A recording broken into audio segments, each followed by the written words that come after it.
Hello. In this video, which I'm going to divide into two parts, I'm going to be talking about symptoms and causes. So the symptoms are what I'm going to start with. They, in a sense, are much less important, but so many people, quite rightly, want to know about them. They want to know about how on earth did our lovely child turn into this person that we don't understand, that we don't even know. So really, when you're talking about an eating disorder, one of the things to know is that it is very insidious. It kind of creeps in through the back door and infiltrates your child and really impacts the whole family. I like to say it's rather like the Titanic when it hit the iceberg. The bit that you can see is only the small bit. All the other bit is under the water and has, in point of fact, been going on for quite some time.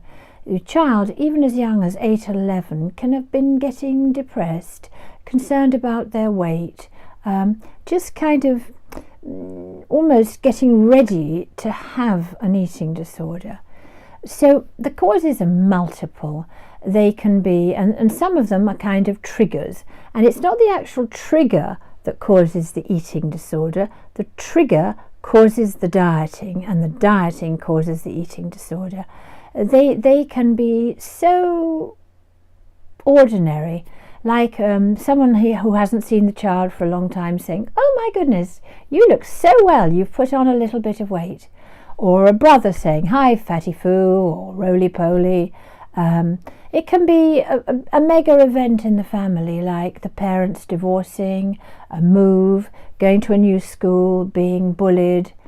And then also, the child is just usually 13, 14, 15, starting to menstruate, and her body's changing.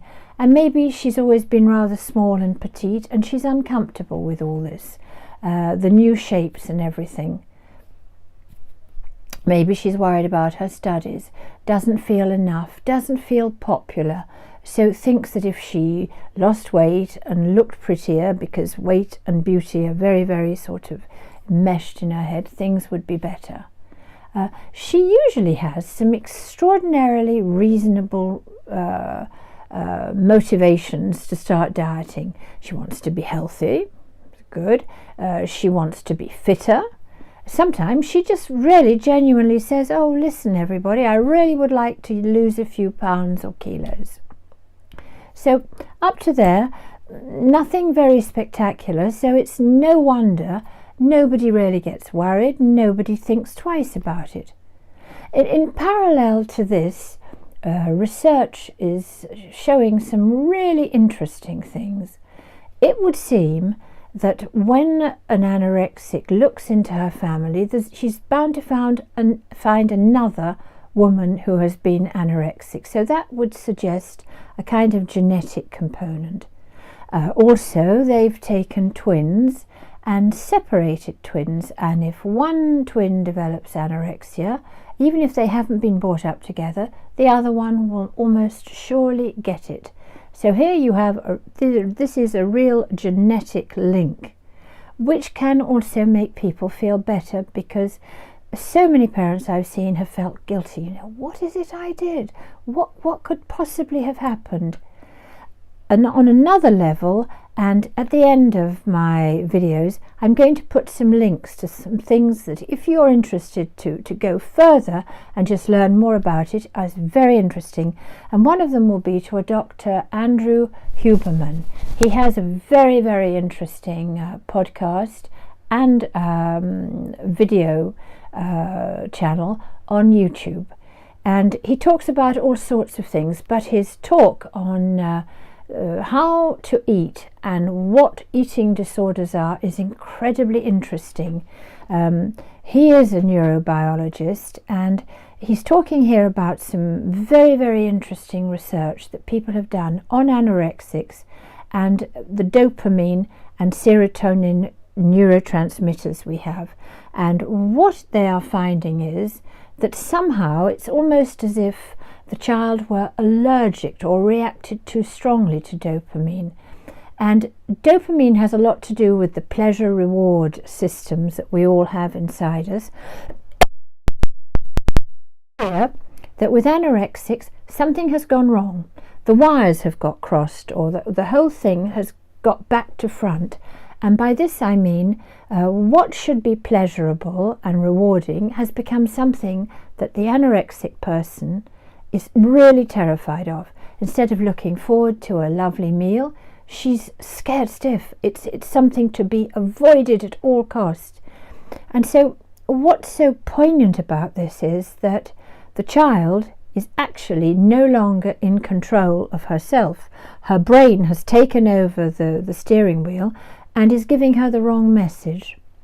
I find this bit of research incredibly interesting because when people enter therapy and the whole family enters therapy, when they start telling the anorexic teenager about what is happening, it's really rather incredible.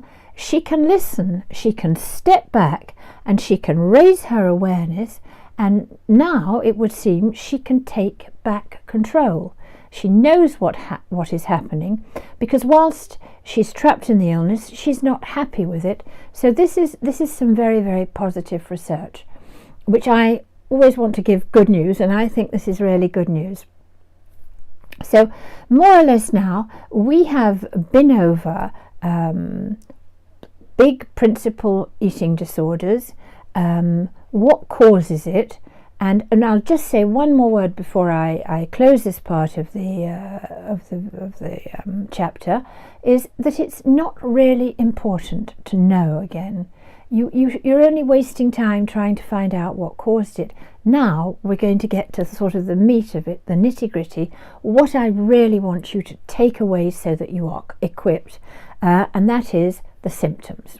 And in the symptoms I include all the behaviours, all the secrecy, all the apparent lying, but it's not really lying, apparent need to hate your parents, get away from them, not have anything to do with them.